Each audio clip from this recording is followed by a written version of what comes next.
অনেক টাকা পয়সা থাকলেও এরকম একটা বাগান করার ইচ্ছা সবার থাকে না। বেশিরভাগ মানুষই অর্থবিত্ত আর প্রাচুর্যের পিছনে ছুটতে থাকে। খুব কম মানুষই রয়েছে যারা প্রকৃতির মাঝে প্রশান্তি খুঁজে বেড়ায়। তেমনই একজন ব্যতিক্রম এবং খুবই শৌখিন মানুষের বাগান আপনাদের আজ দেখাবো, যিনি বাড়ির উঠোনে ছোট ছোট খোপ করে বিভিন্ন বিশেষ পদ্ধতিতে বিভিন্ন জাতের সবজি তৈরি করেছেন। একটি মনের মতো শখের বাগান তৈরি করেছেন তিনি।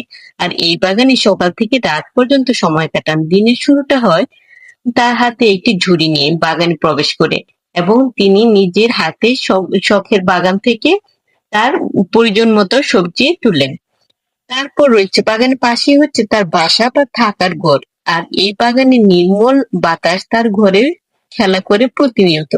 দেখুন, এখন দেখুন তার বাগানে কি কি সবজি রয়েছে। এখানে দেখুন ডাঁটা শাক রয়েছে, এখানে রয়েছে শসা। এটা হচ্ছে বিশাল পরিসরে একটা ধনিয়া শাক, ধনিয়া পাতা। আর এটা হচ্ছে লাউ, বেশ চমৎকার দেখতে লাউগুলো। আর এখানে আরেকটা খোপের মাঝে যে চাষ করেছেন সেটা হচ্ছে মূলা, লাল মূলা, এটা হচ্ছে সবুজ মূলা। মানে এমন কোনো সবজি নেই যে উনি এই অল্প জায়গার মধ্যে চাষ করেনি। বেগুনগুলো দেখতে বেশ চমৎকার। এখানে দেখুন রয়েছে বাঁধাকপি। এইরকম একটা শখের বাগান দেখে নিশ্চয়ই আপনারও মনে হচ্ছে আমারও যদি এরকম একটা শখের বাগান থাকতো। ভিডিওটি কেমন লাগলো লাইক কমেন্ট করে জানাবেন। আর আপনি যদি আমার চ্যানেলে নতুন হয়ে থাকেন, চ্যানেলটি সাবস্ক্রাইব করতে ভুলবেন না। এরকম নিত্য নতুন ভিডিও পেতে বেল আইকনে চাপ